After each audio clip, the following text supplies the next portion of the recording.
Yeah, AC Milan, a very inconsistent season for them. You know what I'm saying? Look, coming into this game against AS Roma, you know it's a big game. This is a massive rivalry in Italian football, right? AC Milan going against AS Roma. You know what I'm saying? And look, AC Milan desperately needed the 3 points. You know what I'm saying? Due to the fact that the four teams that are actually above them, dropped points during the course of the weekend. Okay, let's do this. Let's do this. Sorry. Let's do that. Yeah, and therefore that was basically like a perfect opportunity for AC Milan to catch up to the top four, but they didn't take it at all. They didn't. Look, AC Milan actually started the game so well. You know what I'm saying? And they were eventually rewarded with the goal that was scored by Tijjani Reijnders. Remember he also signed a contract extension, keeping him at AC Milan. So therefore, I say Man City, man, this was your replacement for Rodri. But unfortunately, you can't get him now because, of the contract extension. But look, let's get back into the game. He got himself on the score sheet, and just within 16 minutes into the game, it was actually a lovely sequence, that led to the Dutchman punishing the visitors. You know what I'm saying? But look, however, in typical fashion, the lead didn't actually last long. And Paulo Dybala equalized just 7 minutes later. You know what I'm saying? What a great volley that was. I mean, with his right foot, with his weak foot even. That was a great volley. It just shows you that class is permanent, man. Class is permanent. When you talk about a player like Paulo Dybala, man, class is just permanent. You know what I'm saying? And that equalizer just dampened the mood at the San Siro. It really did. But we go back at the beginning of the second half as well. I think those are the only sort of like, real goal mouth, action that we saw in the first half, first 45, because both teams really didn't create much in the first 45 minutes. Despite the fact that, possession-wise, it was 50-50, both teams were cancelling out in the middle of the park. You know what I'm saying? And look, at the beginning of the second half, Dybala, Roma actually pushed for more. And they looked like the team that was actually more eager to get the 3 points. You know what I'm saying? But as often has been the case, the effort didn't really materialize into goals. As even the home side started to ease off towards the end of the game, and fatigue was like the main contributing factor. And Roma then picked up pace bit by bit, and they actually had better chances to actually seal the win. But the Giallorossi, they lacked the clinical finishing. They really lacked the clinical finishing to put themselves ahead, meaning the game actually ended at 1-1. It could have been 2-1, 3-1, 4-1, considering the chances that Roma had in the second half. You know what I'm saying? It could have even been 5-1. They really had great chances in the second half, and they didn't take them. You know what I'm saying? And in the aftermath of the game, you could actually see that, it was going to lead to a lot of disaster, whereas the technical team of the Rossoneri is concerned. Because following that, following this 1-1 draw against AS Roma, the AC Milan coach, was actually sacked. Paulo Dybala, he was actually sacked. And after yet a disappointing result with Sergio Conceição announced as the replacement. So the former Porto man, he definitely has a lot of work to do going into the Super Cup. But for now, we're going to actually be discussing several factors that we actually did learn, in what you call Fonseca's last game as the AC Milan coach. You know what I'm saying? We are going to have to discuss it a lot. You know what I'm saying? It was a very, very dismal performance from AC Milan. They were just fortunate not to be punished. And don't let this 1-1 scoreline actually fool y'all. You know what I'm saying? Because AS Roma actually dominated in the second half, like I said.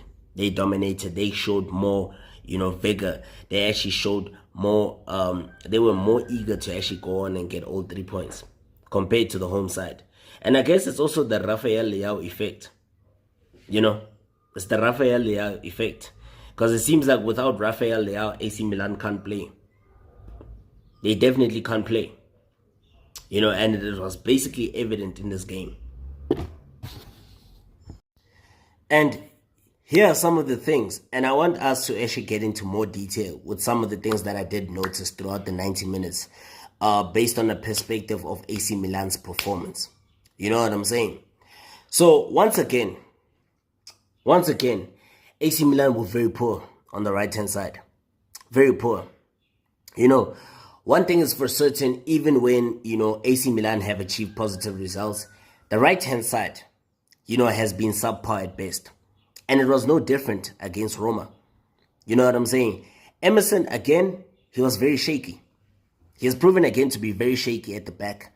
And he needs to actually be very fortunate. He's very fortunate at the fact that that his opponents actually did not pounce on his sloppiness. Because the Brazilian was very sloppiness.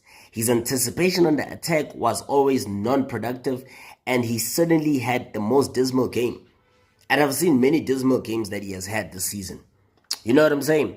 And I think Emerson Royal is one of those lucky players that, I think it's because he's got a great agent. I mean, a player like him having featured for Barcelona, Tottenham, and now AC Milan, I mean, you just got to give credit to his agent. Because he's definitely not even good enough to play for either of those teams.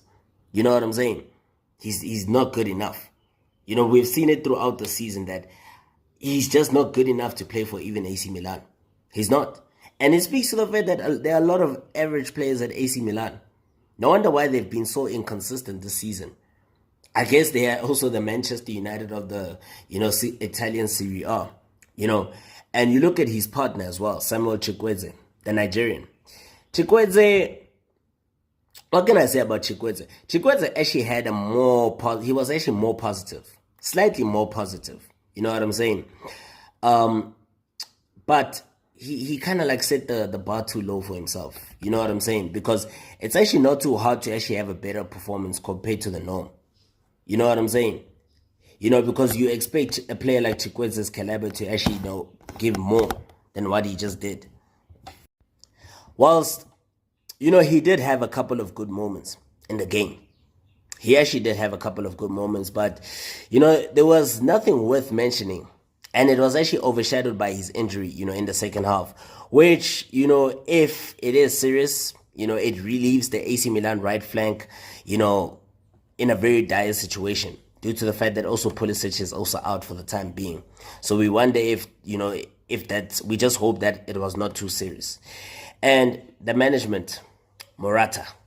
Let's talk about Morata. Alvaro Morata.